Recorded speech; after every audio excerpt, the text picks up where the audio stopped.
Hey everybody, so it's been a while since I last made a video, and actually fished for that matter. According to my last video date, it was early April that I last went fishing, so I had a lot of time to make up for. And I started out by going to Coronado to do a little bit of float tube fishing. I actually got a new toy, a drone, a DJI Neo, I think that's what's called, and it was kind of cool to be able to launch it from the float tube, but I realized it actually couldn't land. So I think it had something to do with being over water or me being low, and it took me a while to get it back. Luckily I didn't lose it in the ocean.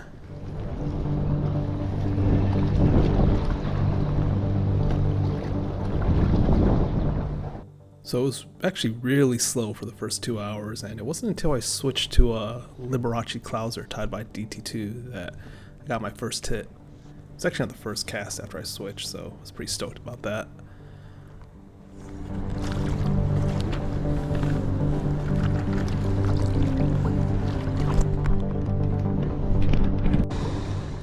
Since the clouser worked, I pretty much just stuck with it. I realized that I wasn't getting to the bottom enough. Once I started getting hung up with some grass and weeds, I started getting a few more hits. It wasn't wide open by any means, but I did end up with a few more spotties. I think DT2 did a lot better using some orange fly, I forgot what it was.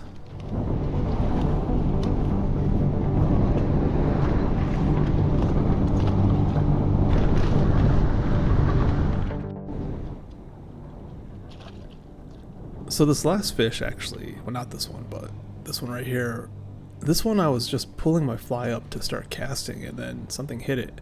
It actually fought a lot, well I guess I wouldn't say a lot harder, but quite a bit differently than a spotty, and it ended up being a macro. Again, on the same Liberace clouser, which comes up again later on, you'll see.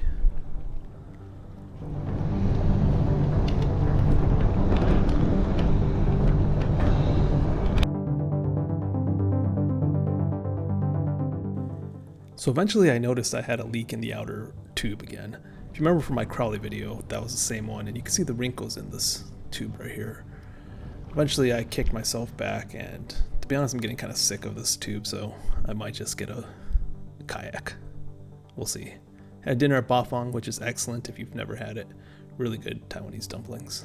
And then next morning I woke up at 3 o'clock to go to Barrett for some bass fishing, largemouth this time. Unfortunately, I forgot my GoPro, and that tends to happen when you wake up at 3 a.m.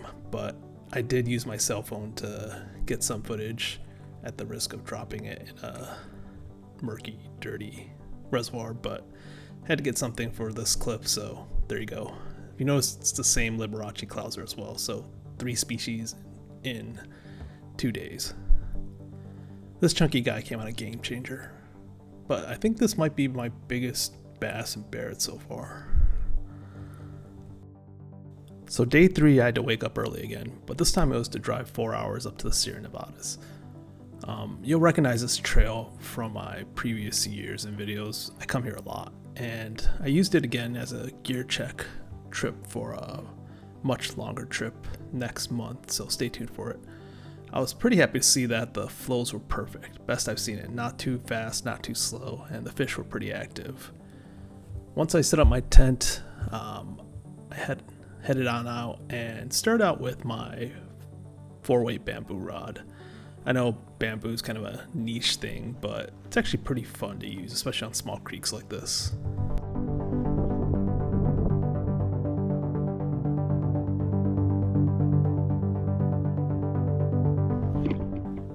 You'll probably notice by now that there was a pretty stiff breeze, and it actually didn't let up at all, even at night. Like, the amount of wind you see here actually got worse in the middle of the night, which usually is kind of weird. Like, my experience so far in the last few years has, it's been windy during the day, and usually it gets pretty calm by night, but not this time.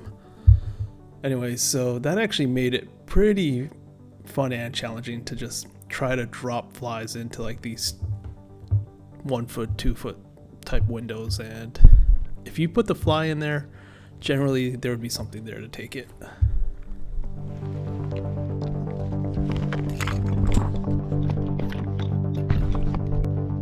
this point, I was just purely sight fishing. I would look for fish stacked up in the creek and try to hit my target.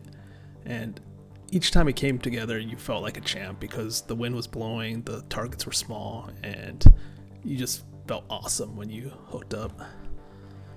This one was actually pretty chunky. I think this might have been one of the bigger fish caught.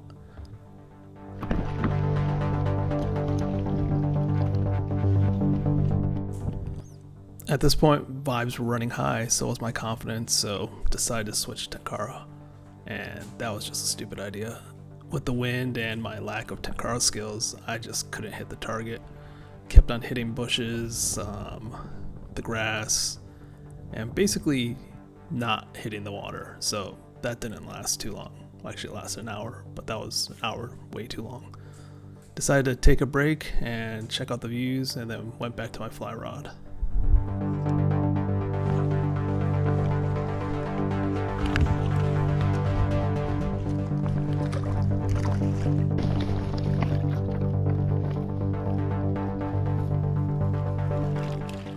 One thing I noticed about this trip too are the fish were extra colorful. I don't think they were spawning yet. I didn't see them on the reds, but they looked really, really bright.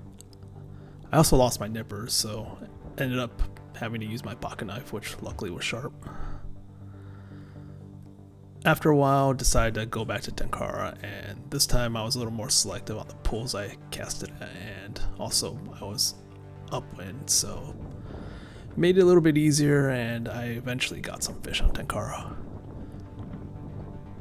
I think this might have been my second to last hole, and then on the last hole I caught a fairly chunky one, which you'll see.